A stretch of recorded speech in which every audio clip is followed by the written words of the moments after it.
Halo everyone, selamat datang di channel saya dan kembali lagi bersama saya.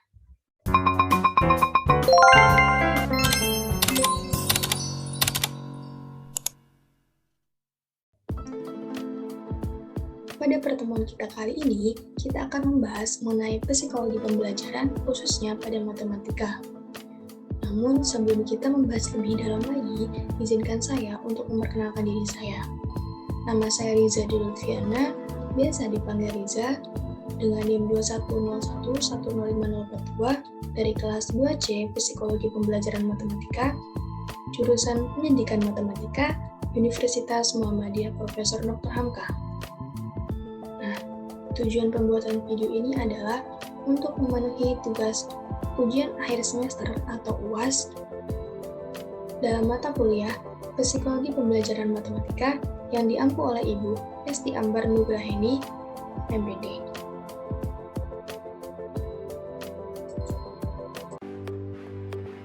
Nah, sekarang kita akan mulai membahas pada pertemuan kita kali ini, yaitu tentang pengaruh pembelajaran daring terhadap psikologi peserta didik dalam pembelajaran matematika.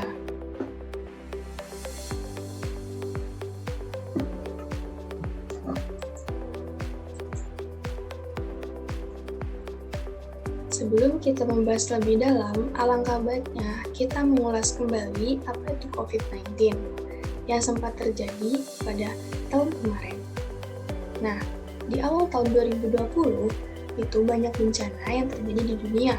Salah satunya adalah coronavirus, atau disebut dengan COVID-19. Nah, coronavirus ini berasal dari laporan Tiongkok kepada WHO atau World Health Organization.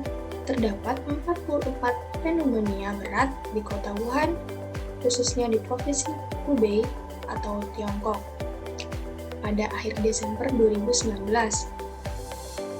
Nah, dugaan awalnya ini, di Tiongkok ini terdapat pasar yang menjual hewan laut dan hewan lainnya seperti hewan ular, kucing, kelelawar, termasuk juga hewan-hewan ekstrim gitu. Nah, wabah ini sangat mengguncangkan dunia karena hampir 200 negara di dunia terjangkit oleh virus ini. Di Indonesia sendiri, pemerintah tidak tinggal diam. Banyak upaya yang pemerintah lakukan untuk mengatasi virus ini, yaitu seperti menerapkan physical distancing dan social distancing. Selain itu, pemerintah juga menerapkan WFH atau yang disebut dengan work from home atau bekerja dari rumah. Jadi, yang biasanya bekerja di kantor, sekarang itu bekerjanya itu di rumah tanpa ke tempat. Nah, upaya tersebut ini dikatakan efektif untuk memutus rantai penyebaran COVID-19 yang kian hari semakin meluas ke penjuru pelosok hingga negeri ini. Bahkan, banyak sekolah dan termasuk juga perguruan tinggi memutuskan untuk menutup sementara kegiatan belajar mengajar. Nah, pemerintah juga dalam proses belajar mengajar ini menerapkan daring gitu atau dalam jaringan yang merupakan salah satu cara yang dapat dilakukan untuk memutus rantai penyebaran COVID-19. Itu yang disebut COVID-19. Nah, selanjutnya, apa sih itu daring? Sejak WHO menetapkan COVID-19 sebagai pandemi, pemerintah Indonesia itu membuat kebijakan-kebijakan untuk mencegah penyebaran COVID-19. Nah, salah satunya itu yaitu pembelajaran tatap muka dialihkan menjadi pembelajaran dalam jaringan atau daring. Nah, daring itu adalah pembelajaran yang dilakukan secara online dengan menggunakan aplikasi pembelajaran maupun jejaring sosial.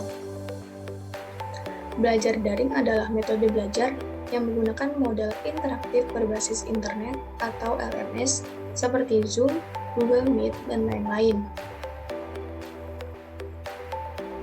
Nah, pandemi ini mengakibatkan dampak buruk bagi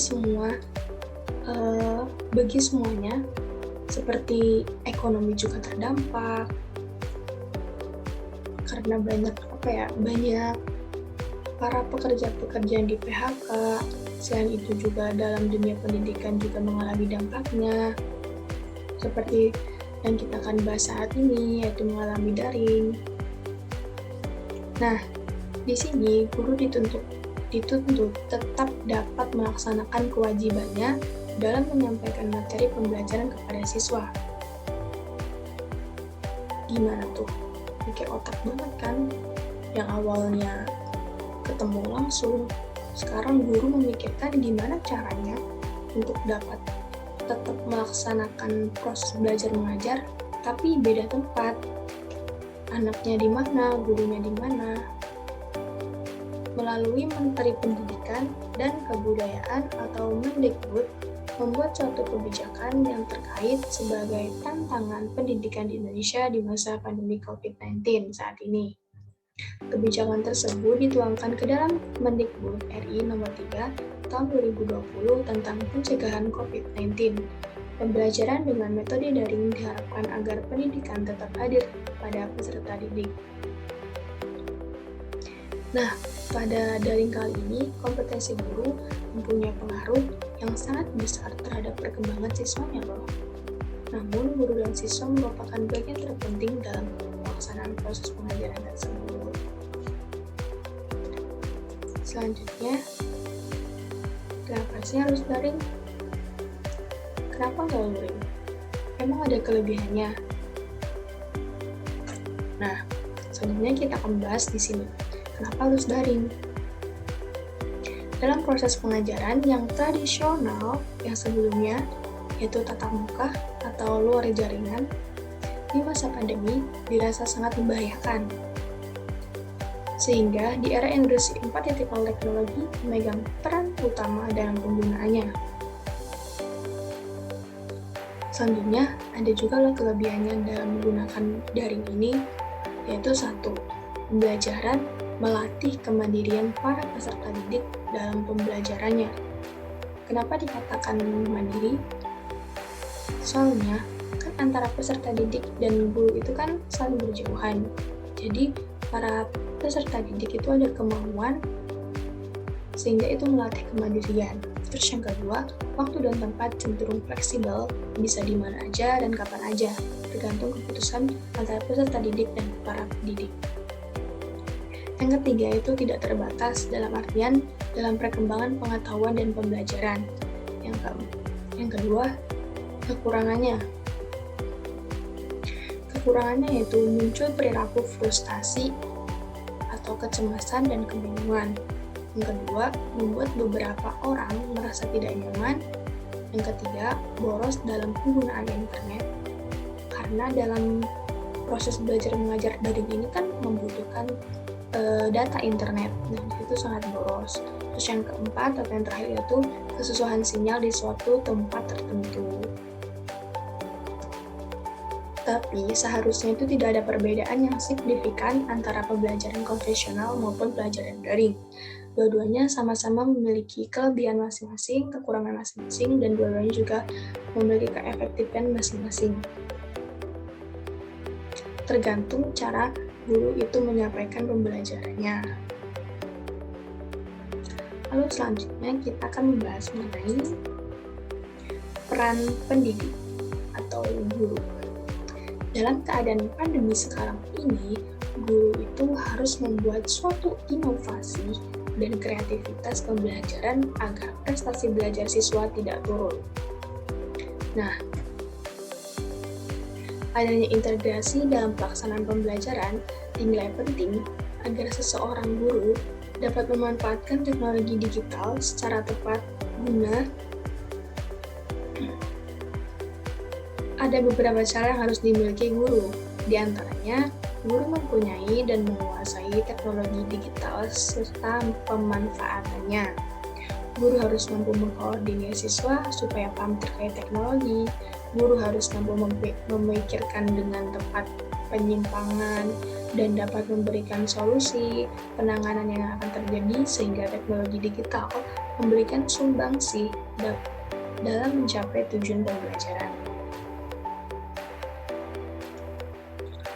Nah, bahwasanya dalam kondisi saat ini, pemerintah itu kan membuat peraturan yang menerapkan social distancing ya, yang dapat para siswa disuruh belajar melalui daring atau di rumah masing-masing. Hal ini itu membuat hasil belajar matematika siswa itu menurun. Pasalnya, guru dan siswa tidak bertatap muka secara langsung. Maka, guna memudahkan materi yang akan diajarkan guru kepada siswanya itu bisa sesuai perlu dilakukan pembelajaran daring. Nah, kalian kan tahu sendiri ya, matematika itu sulit dipahami, banyak rumusnya. Nah, kalian bayangin aja, secara tatap muka aja anak-anak masih pada bingung, apalagi dengan metode yang sekarang yaitu daring. Pasti makin bingung anak-anaknya. Nah, di situ peran guru itu sangat penting. Bagaimana memikirkan bagaimana cara agar materi tersebut sampai kepada siswanya. Guru juga dituntut untuk membuat sebuah proses pembelajaran yang menarik dan mudah dipahami. Nah, proses tersebut juga merupakan faktor utama dalam pelaksanaan pembelajaran baik dengan tatap muka, buku maupun daring. Peran guru dalam pelaksanaan pembelajaran yang optimal di masa pandemi perlu adanya perencanaan pelaksanaan pembelajaran dengan memanfaatkan media dan sumber belajar yang memadai. Pemanfaatan jaringan internet dalam proses pembelajaran daring mempunyai keluasan waktu belajar dimanapun dan kapanpun. Interaksi dengan pemanfaatan aplikasi seperti Zoom Meeting, Google Classroom, dan WhatsApp guru merupakan inovasi yang ada di dunia pendidikan sekarang ini. Selanjutnya, ada psikologi para peserta didik. Dampak psikologi yang terjadi pada murid saat ini saat melaksanakan pembelajaran daring itu ada 6, yaitu pertama, melemahnya kekebalan tubuh, yang kedua, keefektifan dalam belajar berkurang, yang ketiga, interaksi dengan lingkungan juga berkurang, yang keempat, fokus belajar menjadi berkurang, dalam hal ini menyebabkan prestasi menurun dari yang sebelumnya. Yang kelima, anak mudah marah-marah karena menghadapi orang tuanya yang tidak telaten dalam menjelaskan materi yang diberikan oleh guru. Dan yang terakhir, anak sering mengeluh karena setiap hari guru memberikan tugas, dan pada akhirnya anak-anak menjadi kelelahan dan lama-lama bosan.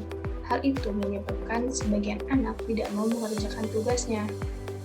Lalu yang ketujuh itu pembelajaran daring yang kurang efektif. Itu merupakan psikologi yang terjadi pada peserta didik atau para siswa-siswanya. Selanjutnya yaitu psikologi pada guru. Nah, yang pertama itu guru, terutama yang kemampuan beradaptasinya itu lemah, mengalami emosional, distress, dan psychological well-being yang rendah selama pandemi. Kondisi ini menunjukkan bahwa guru mengalami kondisi tidak sehat mental selama pandemi. Lalu yang kedua, banyaknya waktu yang digunakan untuk kegiatan fisik dan jumlah jam mengajar yang dilakukan oleh guru berdampak pada kesehatan mental guru, khususnya permasalahan terkait emosi. Dan yang terakhir, tingkat kecemasan guru di tingkat SD dan SMP lebih tinggi dibanding guru yang berada di tingkat perguruan tinggi. Hal tersebut menunjukkan bahwa perbedaan kondisi kesehatan mental guru berdasarkan tingkat pendidikan juga dapat dipengaruhi oleh usia, jumlah anak yang dimiliki, atau disabilitas kerja.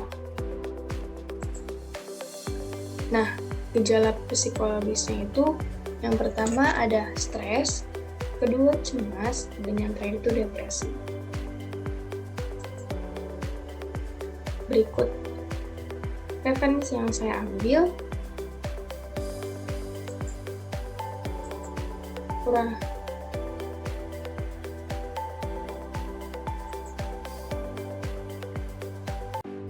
Terima kasih sudah menonton hingga akhir. Jika ada perkataan saya yang tidak enak, mohon dimaafkan. Semoga kalian suka dengan video saya, dan semoga kalian bisa dapat memahami penjelasan yang saya jelaskan.